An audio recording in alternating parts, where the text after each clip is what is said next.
All right, so in this video, I'm going to be talking about why and how keto diet is an epic fail. When it comes to real peer-reviewed research, keto diet is an epic fail.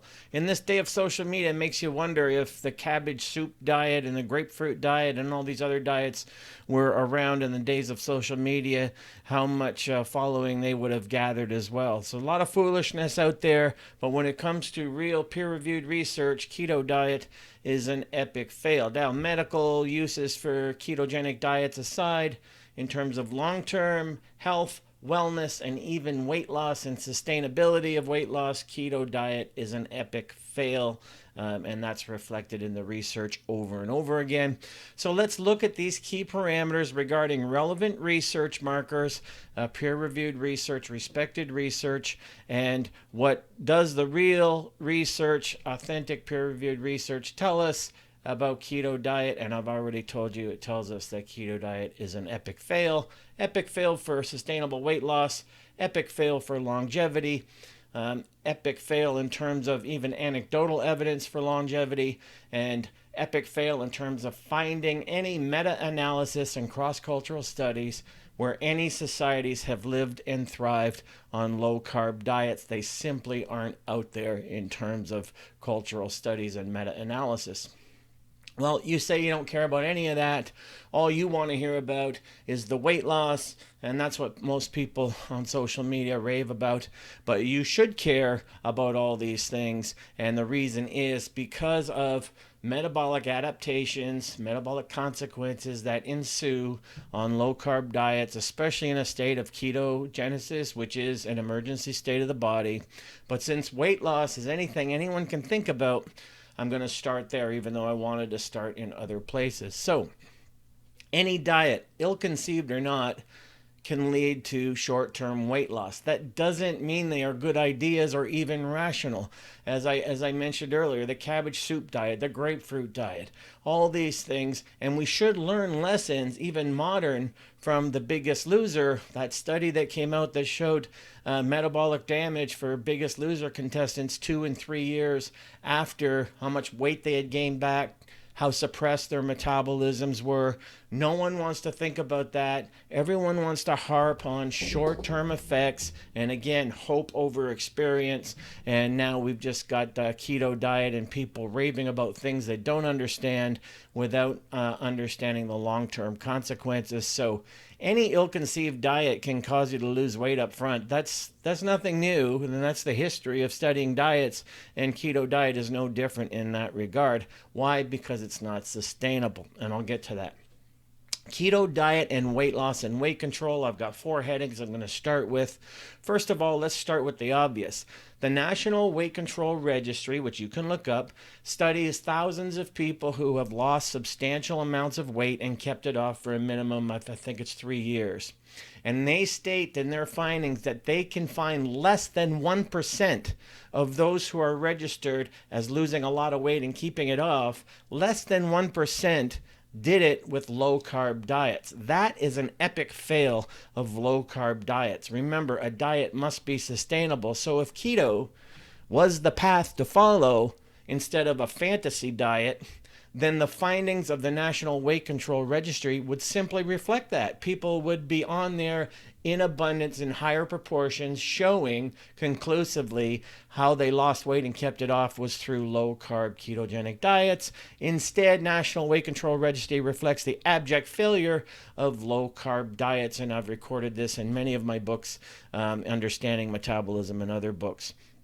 Now, the American Journal of Clinical Nutrition 2006, that's the American Journal of Clinical Nutrition 2006. I'm going to put it up here on the screen for you.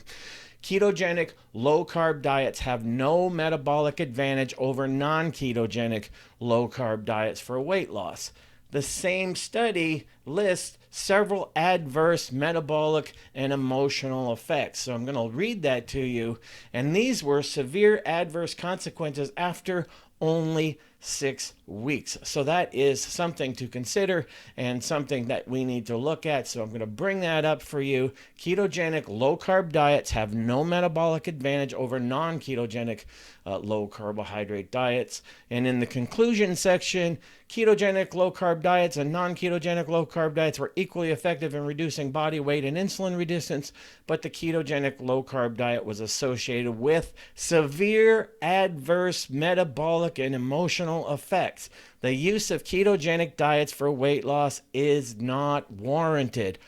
Boom. Okay, you've got to pay attention to what the research shows us. Now, you might say, well, Scott, you just said in the conclusion, equally effective at reducing body weight.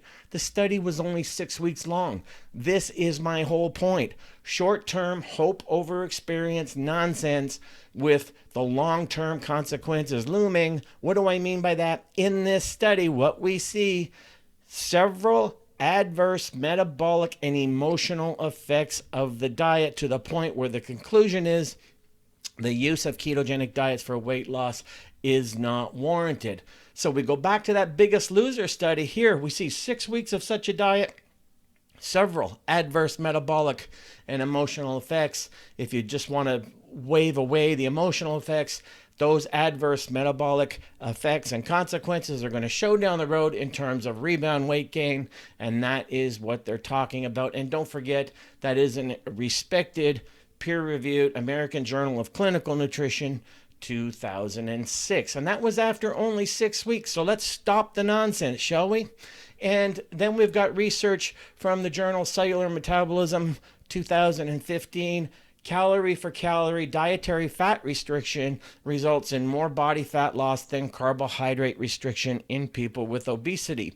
One of the important things about this study is it was funded by the National Institute of Health, and that's very, very important.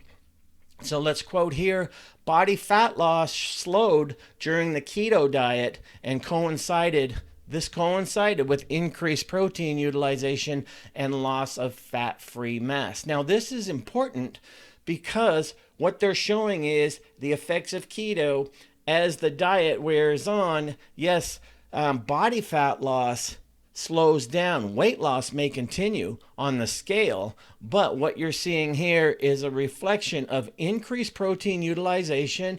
What happens is the branched chain amino acids leak from the muscle tissue so they can be used for energy and deaminated, and loss of fat-free mass. In other words, loss of lean tissue. Now, when this happens, this is an important consequence, a metabolic repercussion of low-carb diets. The metabolic compensation system, adaptation system kicks in. So what kind of weight you are now losing on the scale is you are starting to set your body up to store and hoard fat and lose more and more lean tissue and water. And this is important because it sends a message to the rest of the system in terms of metabolic adaptation. Thyroid slows down, metabolic processes slowed down, the body sets itself up to store more fat. This is really, really important stuff. So we got to keep our eye on the ball in terms of short-term effects. The previous study that I showed talked about just within 6 weeks, several metabolic consequences of ketogenic diet. We see them here. Body fat loss slows down, but increased protein utilization and loss of lean tissue.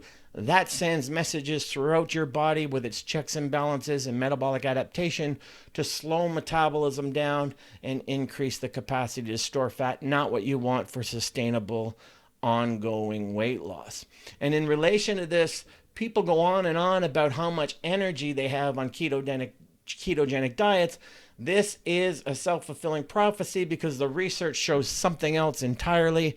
The Journal of American Dietetic Association, 2007, blood ketones are directly related to fatigue and lack of energy, and this is very, very important as well. So the Journal of American Dietetic Association, let's read the title here. Blood ketones are directly related to fatigue and perceived effort during exercise in overweight adults adhering to low carbohydrate diets for weight loss, and that's a pilot study. What we see here, if you want to come down the abstract toward the end, And I'll read this to you. Blood beta hydroxybutyrate was also significantly correlated to feelings of fatigue and to total mood disturbance while exercising. These pilot data indicate that ketogenic low carbohydrate diets enhance fatigability and can reduce the desire to exercise in free living individuals. So that's the last thing you want.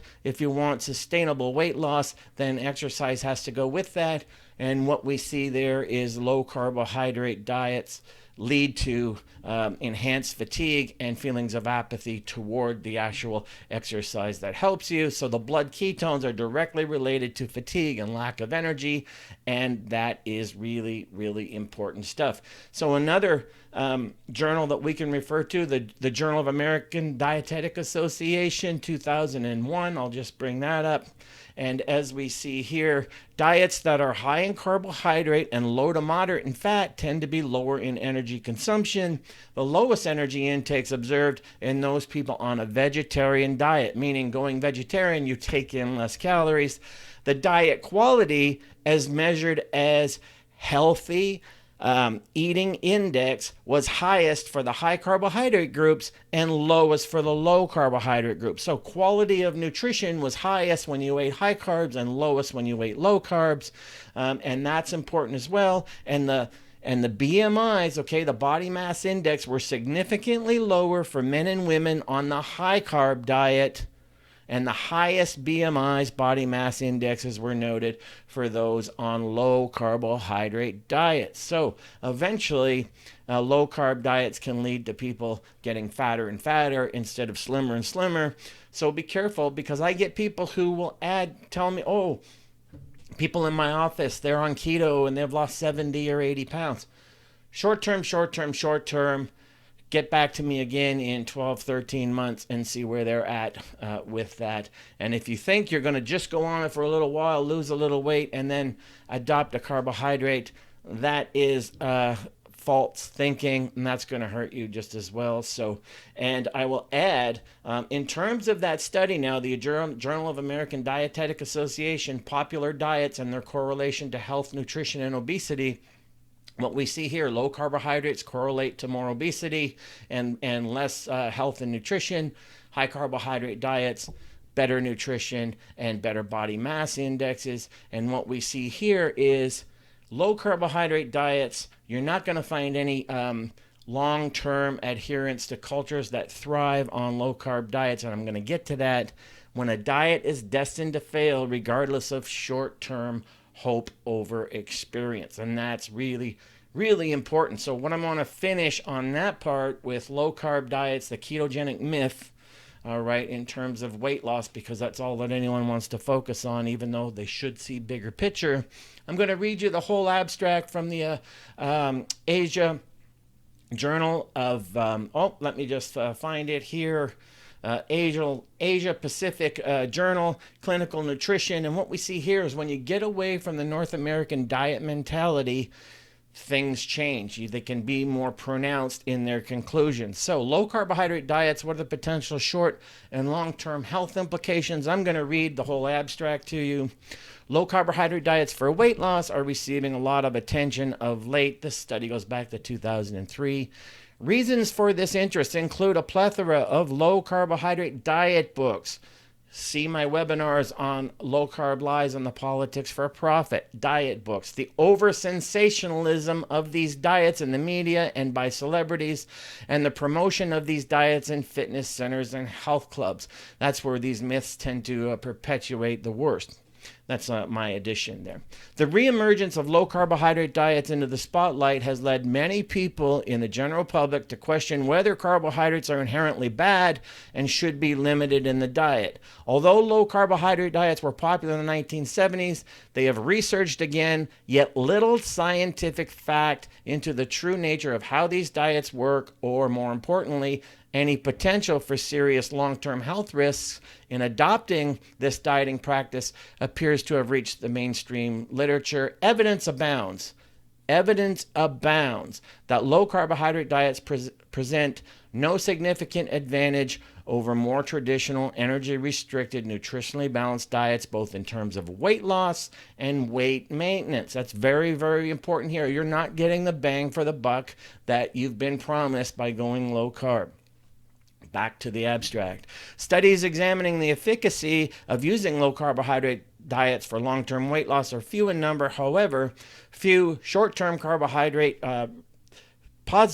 positive benefits exist to promote the adoption of carbohydrate restriction as a realistic and, more importantly, safe means of dieting. While short-term carbohydrate restriction over a period of a week can result in significant loss of weight, albeit mostly from water and glycogen stores, of serious concern is what potential exists for the following this type of eating pattern for longer periods of months to years. Complications such as heart arrhythmias, cardiac and contractile function impairment, sudden death, osteoporosis, kidney damage, increased cancer risk, impairment of physical activity, and lipid abnormalities can all be linked to long-term restriction of carbohydrates in the diet. The need to further explore and communicate the untoward side effects of low carbohydrate diets should be an important public health message from nutritional professionals. Boom. That's what I'm trying to give you here. The long and the short of it, Asia Pacific Journal of Clinical Nutrition, 2003. Low carbohydrate diets, severe, like the other studies I've quoted you, long-term effects.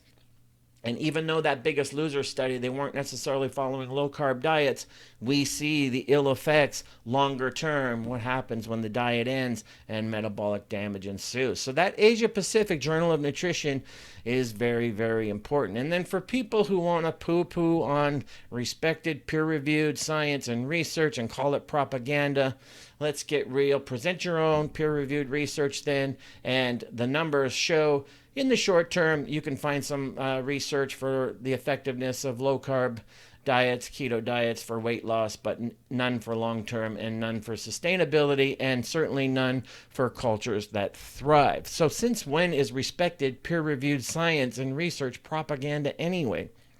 Dr. Anthony Haji, a plant-based doctor and researcher, said, and I quote, "Ketogenic diets are not sustainable long-term, and ketogenic diets drive disease and ill health. Of specific concern to me is the long-term metabolic consequences of weight gain that gets harder and harder to take off, as I've explained in several of my books. Ketogenic diet is a diet of ill health and metabolic consequences that will surely show up down the road." So let's look at keto diet and age studies. What about people who live long lives, centenarians? We have the Okinawa diet, but we have anecdotal evidence as well. So are there any studies of longevity that show that people on low-carb diets live a long time? No, there isn't. We've looked. Now, we do have the opposite, though. We got Dr. Ellsworth Wareham, who was famous vegan, vegetarian. Here's a picture of him. He worked till he was 95 as a cardiologist, and he lived to be well over 100. And he credited his long-term health to his vegan diet, and many other doctors as well. We see the people taking up the vegan flag that are researchers like T. Colin Campbell, researchers for 50-odd years or so in good health at a long age. But keto dogma cannot find one single person who can say, I lived well into my 90s and worked into my 90s and beyond because of my zero-carb, low-carb diet. You can't find these people because they don't exist. Researchers look for it. Research can't find them. So specifically, that's anecdotal evidence with Dr. Wareham. But let's look at longevity studies. Any cultures, modern or historical, that thrived on low-carb diets? No. The Inuit paradox, if some of you are going to try to throw that at me, then you better do your friggin' homework. The Inuit paradox that Eskimos ate low-carb diets and thrived without heart disease, that has been debunked over and over and over again. There's hundreds of references to this debunking online, but I'm going to refer you to this article from the Minnesota Post from 2014, and the article is called "Fish Oil and the Eskimo Diet, Another Medical Myth Debunked." And specifically, I want to read to you the conclusion, and I quote, here is a link so you can see the whole thing if you want, but I want to read to you their important conclusion in that article because it was so well said. The Eskimo diet myth. has been with us for 4 decades, and given the huge amount of money riding on its perpetuation, I suspect the myth will remain with us for some time to come. At the end of the paper, Fedor and his colleagues who debunked the Eskimo diet myth offer a very apt quote from 17th century English philosopher and essayist Francis Bacon, and I quote, "Man prefers to believe what he prefers to be true." Unfortunately, Fedor's paper is behind a paywall, but you'll find an abstract on the Canadian Journal of Cardiologists website. So that's important, especially the part of perpetuation of the myth in order to profit. Okay, that just reinforces my previous series of webinars called Low Carb Lies and the Politics for Profit. Making money, okay, from selling fish oils and other diet low carb myths, and the lies and the myths keep getting perpetuated because there's money to be made in doing so. It took years and years from when the Eskimo myth first came out to catch up with the fact that fish oils do not enhance health, and in fact they might lead to ill health. They have no positive benefit for cardiac health, and yet several companies made millions and millions and millions of dollars of writing this one piece of research about the Eskimo paradox, and it turned out to all be not true in terms of low carb diet. The diet of the Eskimos, for another thing, showed no ketosis regardless of carb intake.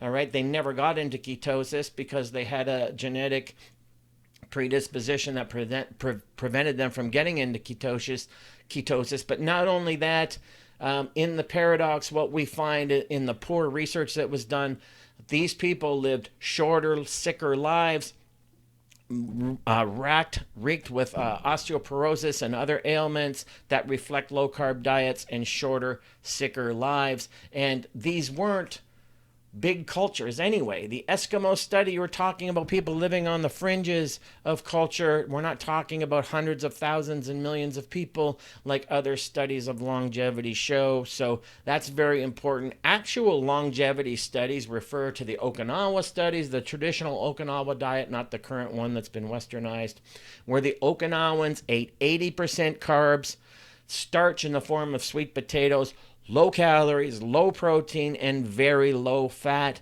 And this is typical of what we see in long-lived and well-lived healthy cultures in research and typical meta-analysis of longevity. So not only anecdotal evidence like Dr. Wareham, who worked till he was 95 and lived to be well over 100, who credits that to his vegan diet. We can't find anybody who lived and worked to be worked into their 90s and lived to be over 100 who says they owe it all to a no-carb, low-carb diet. So there's something missing there. And the meta-analysis of cultures that thrived, they all thrived living quantity and quality years by high-carb, low-fat diets. So I'm going to read you the abstract from the Journal of American College of Nutrition, 2009. You see it here. The Okinawa diet, health implications of a low-calorie, nutrient-dense, antioxidant-rich dietary pattern, low in glycemic load. And here is the abstract and why it's important. Residents of Okinawa, the southernmost prefecture of Japan, are known for their long average life expectancy, high numbers of centenarians, people live to be over 100, and accompanying low risk of age-associated diseases. Much of the longevity advantage in Okinawa is thought to be related to a healthy lifestyle, particularly in the traditional diet, which is low in calories yet nutrient-dense, especially with regard to phytonutrients in the form of antioxidants and flavonoids. Research suggests that diets associated with reduced risk of chronic diseases are similar to traditional Okinawan diet, that is, vegetable and fruit heavy, therefore phytonutrient and antioxidant rich, but reduced in meat, reduced in refined grains, reduced in saturated fat, reduced sugar, reduced salt, and reduced full-fat dairy products. Boom. Many of the characteristics of the diet in Okinawa are shared with other healthy dietary patterns such as the traditional Mediterranean diet or the modern DASH diet. Features such as low levels of saturated fat, high antioxidant intake from food, low glycemic load in these diets are likely contributing to decreased risk for cardiovascular disease, some cancers, and other chronic diseases through multiple mechanisms, including reduced oxidative stress. A comparison of the nutrient profiles of 3 dietary patterns shows that the traditional Okinawan diet is the lowest in fat intake, particularly in terms of saturated fat, and it's the highest in carbohydrate intake. Boom, shakalaka, laka, boom, boom. In keeping with very high fiber intake of antioxidant rich yet calorie poor orange yellow root vegetables such as sweet potatoes and green leafy vegetables. Deeper analysis of the individual components of the Okinawan diet revealed that many of the traditional foods are functional foods, etc., etc. So what we see in the Okinawan diet, 80% of their diet was carbs, very low protein, very low fat, known to live the most centenarians who lived the longest lives, but the best quality lives into their later years as well. So that's really, really important stuff. Can't find any cultures in meta-analysis that look the same way. No traditional diets in terms of longevity that show that they owe it all to low-carb diet fare. As a matter of fact, we see low-carb diet and all-cause mortality, and we see that low carbs increase the risk of death by a whopping 30%. And I'll just show you the Public Library of Science study here, which is very famous. Everyone uses it. Low carb diets and all-cause mortality, a systematic review and meta-analysis of observational studies. And the very first line in the conclusion, let's bring that up. Low carbohydrate diets were associated with a significantly higher risk of all-cause mortality. Boom. All right. So that's very, very important. Low carbohydrate diets associated with a significantly higher risk of all-cause mortality. So that's why the Inuit led shorter lives, and that's why you can't find any meta-analysis of people who owe their longevity to being on low carb. You're going to die younger. So lose weight short term, big deal. Any diet on the planet can have you do that. Die younger long term, that's not really a worthy trade-off. Gain all the weight back, that's not really a trade-off. Gain all the weight back with metabolic consequences that steer you towards storing more fat, that's not a worthy payoff. Almost all studies reflect a vegan diet that's high in carbohydrates and low in fat tends to be the healthiest diet by any comparison, including weight control. Boom, I showed you that study with the best BMIs were the people who were vegetarian, and the worst BMIs were people on low-carb diets. Low-carb diets increase the risk of death by a whopping 30%, so shorter lives. Keto diet, my friends, is an epic fail when it comes to peer-reviewed research. It's an epic fail in terms of weight loss and sustainable weight loss. It's an epic fail in terms of being energized by the food you eat because you are what you eat, and blood ketones are associated with fatigue. It's an epic fail in terms of health and longevity and overall wellness and quality of life. So those are just some of the studies. People might want to say, well, you cherry pick your studies. I don't cherry pick my studies. The fact is, I can only do a video for so long. I can't do 100 studies in one video. People would stop listening. So those are the highlights. This is what we see. Oh, and also age and aging in the Okinawan diet. What we see here, New Horizons, dietary protein aging and the Okinawan ratio. This study was very, very important as well in the journal Age and Aging from 2016. I'll just read you the abstract. You can see it there. Nutrition has profound effects on aging and lifespan.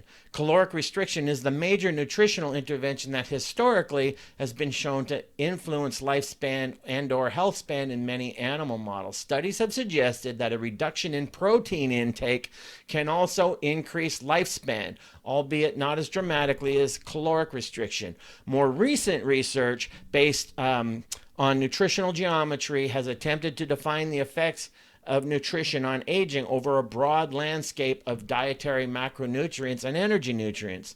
Such studies in insects and mice indicate that animals with ad libitum access to a low protein, high carbohydrate diets have the longest lifespan. That means they weren't calorie restricted. They could eat as much as they want. It's just the composition of the diet was low protein, high carbohydrates. That, boom, led to the longest lifespans. Remarkably, now you might say, well, that's friggin' mice and insects. What's that have to do with humans? Well, the researchers continue, remarkably, the optimum content and ratio of dietary protein to carbohydrates for aging in experimental animals are almost identical to those in the traditional diets of long-lived people on the island of Okinawa. So we go from people to animals and animals back to people, and we see the same correlation and pattern that low fat, low protein, high carbohydrate diets increase quality of life and quantity of life, and that is very important as well. So